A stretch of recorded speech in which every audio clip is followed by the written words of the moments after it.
Hello, and welcome to Western Civ, episode 321, Trouble in Germany. Somerset's trial and conviction, along with that of his wife, marked a transition in James's reign, and not a positive one. It was widely believed that the king had behaved cowardly throughout the episode. After attempting to pardon his favorite, he had pulled back completely and ignored him as justice took its course. That wasn't seen as admirable. To an extent, there were two factors that made his behavior seem worse. The first was George Villiers. The king doted upon his new favorite more than he had Somerset. The people liked Villiers, but the court did not. Their suspicions would prove correct. The second factor was the king's health, which was now clearly on the decline. James drank frequently and immoderately. He perspired heavily, caught frequent colds. In fact, he was always sneezing. His face had become red and he had grown fat, his hair white. At the age of 50, he was rapidly aging. He was still adverse to business and preferred to hunt, but now he rode more slowly and allowed his horse to be guided by grooms. So the eyes of people who were rising at court turned more and more often to the heir presumptive. Charles, at the age of 15, had acquired many of the virtues of a prince. He was excellent at tennis, great at jousting. He delighted in horses and masks, and he was already a connoisseur of art and music. Yet, he was also pious and reserved. He was silent and, quite frankly, secretive. He blushed at an indelicate word. He was only 5 feet and 4 inches in height, and had a pronounced stutter. The Venetian ambassador reported that Charles's chief endeavor, quote, is to have no other aim than to second his father, to follow him and do his pleasure, and not to move except as his father does. Before, his father always aims at suppressing his own feelings, end quote. As a result of all this, Charles grew to be uncertain and hesitant, apt to cling to the few maxims that he already had. In fact, he was simply too modest for his own good. As to the king, James now tended to vacillate between indecision and rash action. He seemed, frankly, unable to contemplate the consequences of his actions, be they positive or negative. He had an absolute sense of his divine right and his divine mission as king. Those two perceived realities often clouded his vision, though, to be fair, not as badly as they would those of his son. Now, as to the old Sir Edward Coke, the jurist, he was not destined to remain in the king's service for much longer, he not agreeing at all with the principle of the divine right of kings. He was removed from the Privy Council and ordered to stop his summer circuit of the kingdom. He was told to revise his law reports, quote, wherein, as his majesty was informed, there were many exorbitant and extravagant opinions, end quote. 5 months later, in November 1616, Coke was dismissed from his office. Once again, James had failed to consider the impact of his actions. He had effectively turned Coke into a martyr for the rule of law and the liberties of the English people. This happened at a time when economic conditions in England were beginning to worsen. Now, before I get into this, let me say that many of these issues were not unique to England. Not at all. In a few episodes here, I'm going to step back and cover the serious economic and demographic changes that faced Europe in the early modern period. But in terms of England, things hadn't been good over the course of the 16th century. The population had exploded in the late 16th and early 17th century. Yet, at this point in history, the land did not produce more.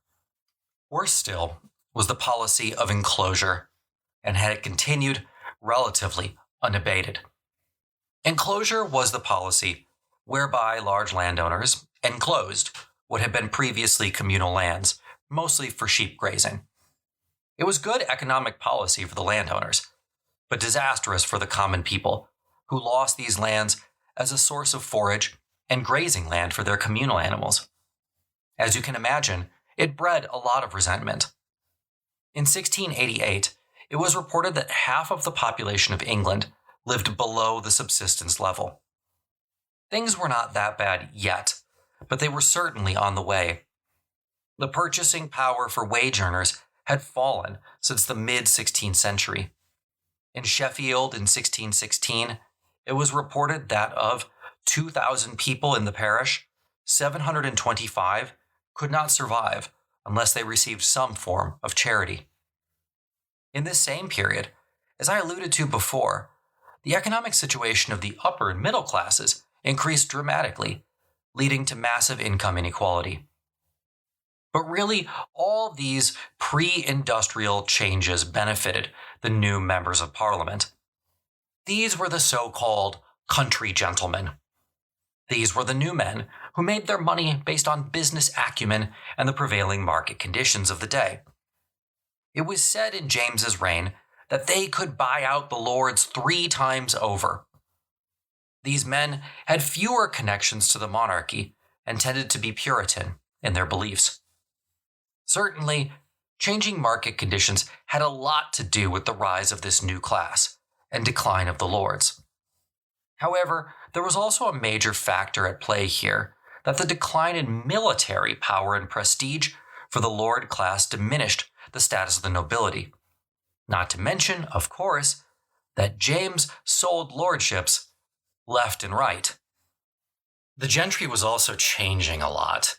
This is around the time that we can finally begin to speak of what we might call a professional class in England. The number of lawyers rose by 40% between 1590 and 1630, in a period when doctors and surgeons also multiplied. The merchant class, too, was thriving, and it was no longer considered to be a demeaning profession. The sons of squires were more than happy to become apprentices, with the hope of eventually rising to partners. The division between rich and poor had been sharpened, while at the same time, the wealthier elements of society were drawing closer together. The gentry now also controlled the machinery of local government. The lords lieutenant and deputies, the sheriffs and justices of the peace, were indispensable for the order and safety of the country. The king and his council totally relied upon them for matters like the collection of taxes, the regulation of trade, and the raising of troops in the event of a foreign war. In turn, a form of local government grew up at quarter sessions where the most important men of the county, or sometimes the borough, met to discuss the business of the community. These were now collectively known as the Commission of the Peace, and their clerk was called the Clerk of the Peace.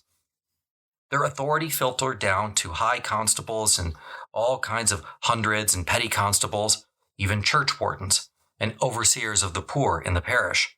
So it's a total transformation and increase in the amount of local government. The country gentry had also in large part taken against the courts. In a local election of 1614, both candidates claimed to be representing the country and denied charges of ever becoming a courtier. Soon enough, court factions and county factions would manifest themselves throughout England. Meanwhile, in London, the court continued to pivot in the direction of the new favorite, George Villiers. In 1617, he was created the Earl of Buckingham and appointed Master of the Horse. For the record, I will, from this point forward, with a few reminders, refer to Villiers as Buckingham. That's because generally that is exclusively what he is called in the sources. Buckingham, that is Villiers, now became the major source of court patronage. And in fact, he insisted that his clients acknowledge him, and not the king, as their sole source of patronage. Unfortunately, this only added to the corruption that was already so endemic to James's reign. Everything could be sold. Everything came at a price. If you wanted a title or a monopoly, which were still kicking around despite Parliament's best efforts, then you had to pay for it. Increasingly, that meant paying the Duke of Buckingham. None of this, absolutely none of this, benefited the people. Let me give you one poignant example. When a group of monopolers was granted the maintenance of a lighthouse at Dungeness for a yearly commission, being rewarded with the tolls on all shipping that passed by. They provided for the lighthouse itself only one single candle. That's right. One candle. And that, my friends, is why monopolies are bad.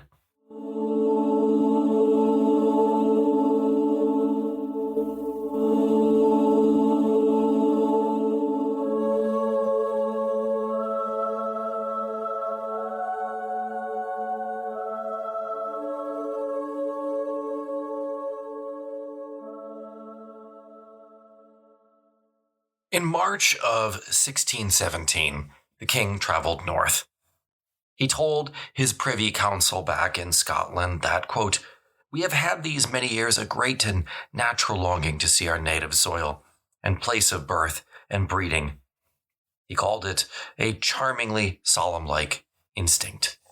On his slow journey, he was attended by hundreds of courtiers who ate their way through the land like locusts. By the middle of May, the party had finally reached Edinburgh. No one was sure how the visit was to be paid for, and those who were on the route feared the worst. No English king, after all, had come this way for hundreds of years. When James reached the border, he dismounted from his horse and lay on the ground between the two countries, proclaiming that in his very person he symbolized the union between Scotland and England. Many of his counselors and nobles had not wanted to go along with James. They took no interest in and had no positive expectations of Scotland. For them, it was a savage, distant land. The Queen herself declined to go, claiming she was ill. And in that same summer of 1617, Sir Walter Raleigh, newly released from the Tower, sailed to Guiana in search of gold.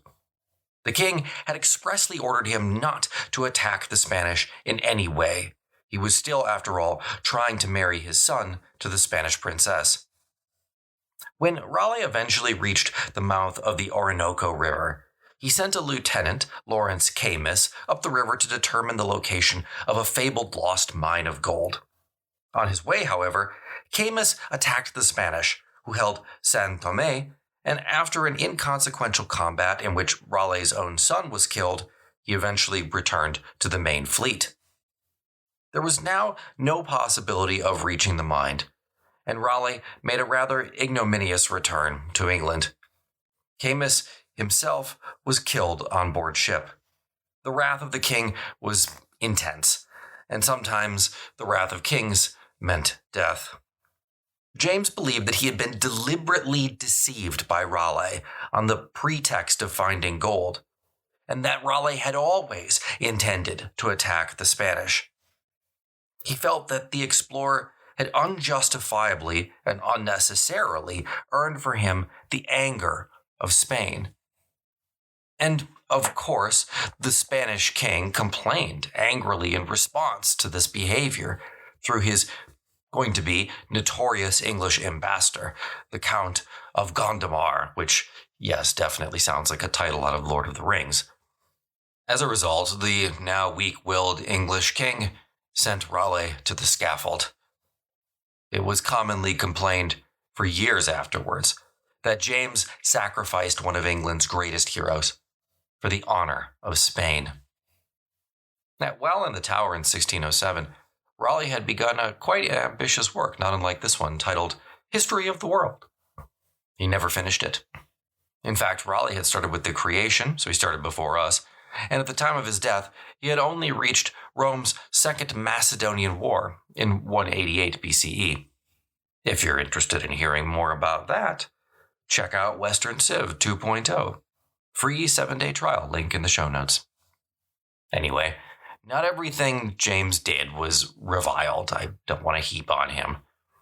In 1617, that same year, he issued a royal decree that became known as the Dancing Book. In it, he expressly declared that, even on Sundays, dancing, archery, and other leisure activities would be permitted.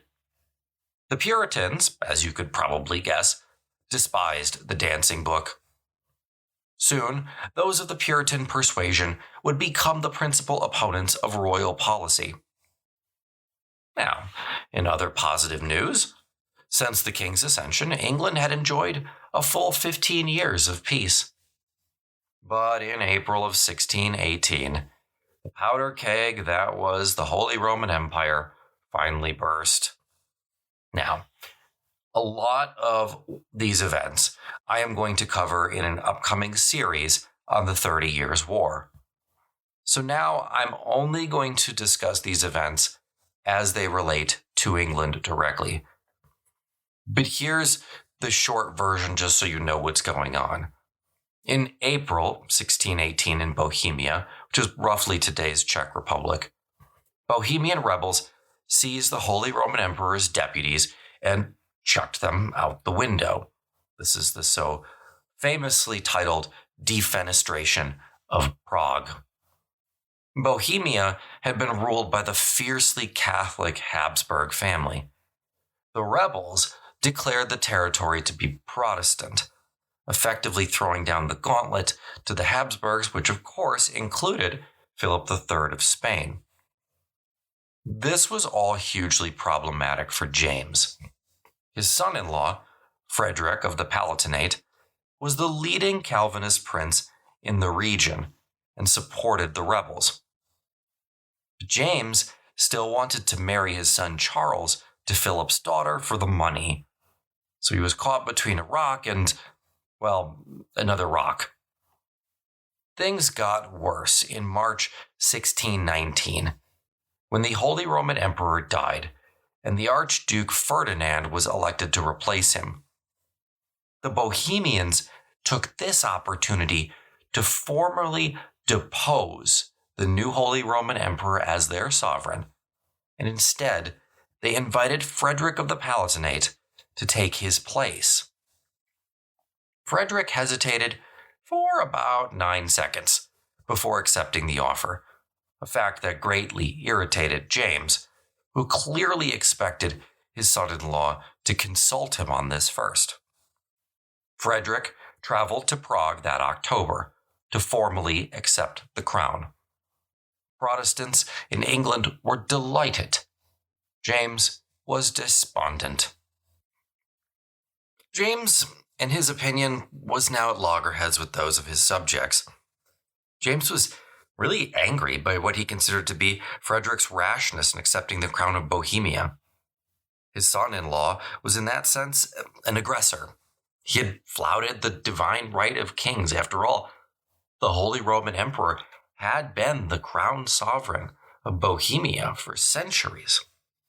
He told Frederick's envoy, quote, "You are to come in good time to England, to spread these principles among my people, that my subjects may drive me away and place another in my room." End quote. He didn't want to drop his purported Spanish connection that he'd spent so much time. Yet, his daughter was the Queen of Bohemia. Surely there was some glory there. This was the greatest dilemma of his reign, especially in terms of foreign policies. It combined in fashion his enmity with Spain and a relationship with his fellow Protestants in Europe. He had been trying for a long time to play this sort of balancing act, but now he was at a point where it just didn't seem practicable any longer. Relations with the Spanish were in a difficult and delicate balance. His purported marriage of Prince Charles to the Infanta was protracted and had been going on forever. It was never popular in England either. Some in the English countryside could still remember the days when Queen Mary had been married to Philip II of Spain. They didn't want more Spanish involvement in their kingdom. And as we will see in our next episode, this whole Spanish marriage thing, it's about to take a major and really bizarre twist.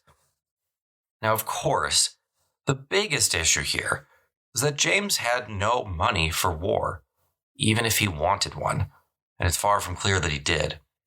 England had no standing army, and was not at all ready for military action. Politics and diplomacy, though, could not be separated from the issues of religion. All were intimately related on the continent, where the division between Catholic and Protestant remained the single most important factor of the age. Anyone who's lived through the religious wars in France could tell you that. There were, of course, divisions within the ranks of the Protestants themselves. There were ongoing debates throughout the continent, some of which involved English theologians, about the future fate of Calvinism, the role that Calvinism was going to continue to play, and its permutations are going to be of critical note for the history of England going forward. Making matters worse, James's health continued to deteriorate. He was, by now, suffering from both gout and arthritis. His wife, Queen Anne, died in the spring of 1619, pitching the king into a deep depression. In that same spring, it looked certain that James would follow his wife to the grave. Charles and Buckingham both raced to his bedside for the proverbial deathbed speech. It proved premature, and the king recovered. James returned to London that June in high spirits. He had some cause for it. His famous and brand new banqueting house had been completed. He had spent a fortune on it, nearly £15,000. This was at a time when the treasury was bare and the financial situation of England on the decline again. New, cheaper clothes had replaced the more expensive English wools, reducing English exports. Plus, with new alternatives, the Dutch could extract lower prices for the English wool they did want, reducing English bargaining power further. The balance of trade, in other words, was not in England's favor. Far too many useless luxury items were being imported into England at high prices, especially wine and tobacco. Between 1618 and 1622, the number of broadcloths exported out of London fell by 40%. England had enjoyed a series of bumper crops, at least, under James. But in 1623, the harvest failed completely. Indeed, it seemed that the horsemen of the apocalypse were on England's very shore. And it was during this period that many Englishmen decided to check out. I will cover all this in much greater detail later, but it's worth noting for the moment that in 1607, Jamestown, the first real successful English colony in the New World, was founded in Virginia. In 1620, also during James's reign, the famous Pilgrims set sail for New England. In the decades of the early 17th century, some 60,000 Englishmen and women left for the New World. Next week, Charles and Buckingham leave England, set for Spain on a romantic and idiotic quest, and the reign of James I will come to an end.